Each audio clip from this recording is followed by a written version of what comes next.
Two little faces now haunt an entire community. Jack, only 4 years old. Lilly, just 6. A brother and sister, innocent, playful, full of life. And then, without warning, they vanished. For days, searchers scoured the woods, families prayed, and parents everywhere asked themselves the unthinkable: where are Jack and Lilly? Now, a new witness has stepped forward, changing everything. They say the children were seen alive, hand in hand, calmly walking toward a waiting car. A woman in her 50s or 60s stood nearby with the back door open as if she had been waiting for them. And here's what makes this even more chilling. Cadaver dogs, trained to detect even the faintest scent of death, combed the forest. They found nothing, no trace, no sign of death. Which leaves one possibility echoing through this case. Jack and Lilly Sullivan were not lost in those woods. They were taken. When the disappearance was first reported, the search began exactly where everyone thought it should: the woods. For days, teams of law enforcement, volunteers, and even the FBI scoured the thick terrain surrounding the Sullivan home. Helicopters hovered, drones flew overhead, cadaver dogs worked the ground. But as hours turned into days, one fact became undeniable. There was no evidence of death in those woods. Then came the moment that changed everything. An eyewitness stepped forward. Their account was precise, not vague, not guesswork. They described seeing 2 children, hand in hand, calmly walking. Their clothing, their size, their hair, all consistent with Jack and Lilly. The witness said the children were headed toward a car. Waiting by that car was a woman. She appeared to be between 50 and 60 years old. She wasn't calling out or chasing them. She was simply waiting, with the back door already open. The most disturbing detail: the children didn't resist. They didn't cry out. They didn't run. They walked with trust, suggesting this was not a stranger at all, but someone they recognized. This revelation forced investigators to confront a chilling possibility. While the nation searched the forests for 2 lost children, Jack and Lilly may have already been driven away by someone who knew them. From the very beginning, law enforcement handled this case with caution. When reporters pressed investigators, they stopped short of calling the woods a crime scene. They admitted there was no physical evidence tying Jack and Lilly to the forest at all. Yet, even as search efforts grew, officials quietly shifted their language. Instead of talking about recovery, they began using a single word again and again: abduction. Behind the scenes, detectives were forced to consider what the eyewitness already suggested, that these children did not simply vanish on their own. Someone had help, someone who knew their movements, their patterns, and perhaps even their trust. And yet, the public was never given full clarity. Why? If this was a case of abduction, why did authorities allow the community to believe for so long that the children might still be lost in the woods? Why, after cadaver dogs turned up nothing, was the search still concentrated there? To many following the case, the police response raised unsettling questions. Were investigators protecting evidence or withholding the truth? And as days turned to weeks, one reality set in. Whoever took Jack and Lilly had a head start, a dangerous advantage, and perhaps a connection close enough to the family to escape suspicion entirely. Every investigation eventually reaches a turning point. For Jack and Lilly, that moment came with the description of the woman seen with them. She wasn't frantic, she wasn't suspicious, she stood calmly beside her car, waiting, as though she knew the exact moment the children would appear. Witnesses placed her age between 50 and 60, mature, deliberate, confident. The back door of her car was already open, as if the entire scene had been planned.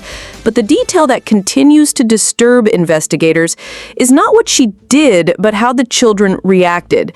Jack and Lilly weren't afraid. They weren't trying to escape.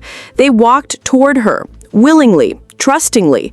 So who could this woman be?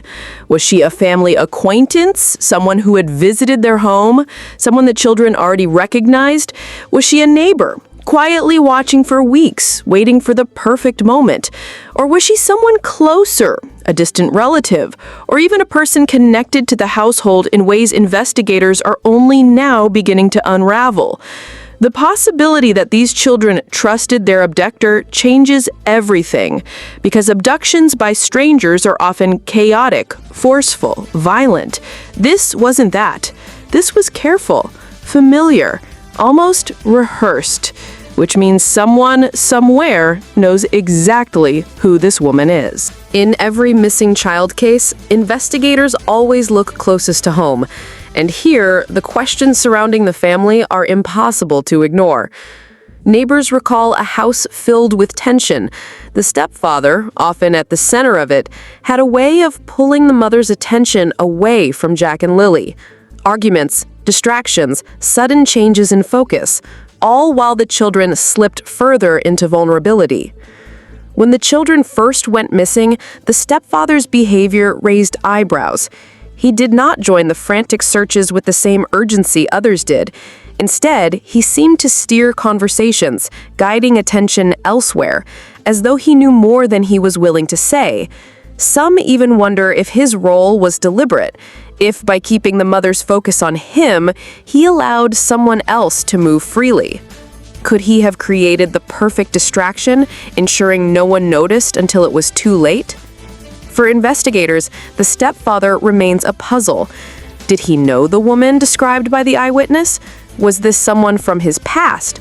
Or was his silence simply the mark of a man hiding guilt, knowing far more about Jack and Lilly's disappearance than he's admitted? What makes this angle so chilling is the timing. If Jack and Lilly truly walked towards someone they trusted, then someone within their circle made sure of it. And that circle begins at home. By now, the search has turned into something far more than a missing persons case. Every hour that passes, the weight of unanswered questions grows heavier. If cadaver dogs swept the woods and found nothing, why did investigators continue to insist on searching there? If the eyewitness saw Jack and Lilly walking to a car, why wasn't that treated as the breakthrough it was? And if the children truly knew this woman, who introduced her into their world? The silence around these questions is deafening. Some believe the stepfather may have known more than he revealed.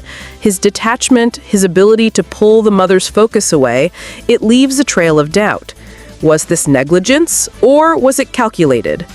Others fear the abduction was orchestrated, that Jack and Lilly were not random victims, but carefully targeted, that someone, close enough to study their routines, used trust as the ultimate weapon. And as these possibilities swirl, the community is left asking what no parent wants to imagine. If children can vanish this way, under watchful eyes, in bright daylight, without a sound, then how safe are any of our children? The public wants answers. They want accountability. They want truth. But most of all, they want Jack and Lilly back. Tonight, the search for Jack and Lilly Sullivan is not just about two children. It is about trust, about safety, about the silence that lingers when answers are withheld. A mother still waits for her children's voices. A community still searches for signs of life. And somewhere out there, someone knows the truth. But here's the question you must ask yourself. If these were your children, if they were taken in silence by someone they trusted while those closest to them looked away, would you ever stop searching? And what does it say about us as a society if we allow this case to fade into the background without demanding answers? Because every hour lost, every voice that stays quiet is one more advantage for whoever has Jack and Lilly. So I ask you, who is protecting with guilty? Why haven't we been told the full truth? And how long will these children remain missing before the world refuses to forget them? Do not stay silent. Subscribe, follow, share this story, because the louder we are, the harder it becomes for the truth to hide. And Jack and Lilly deserve to be found.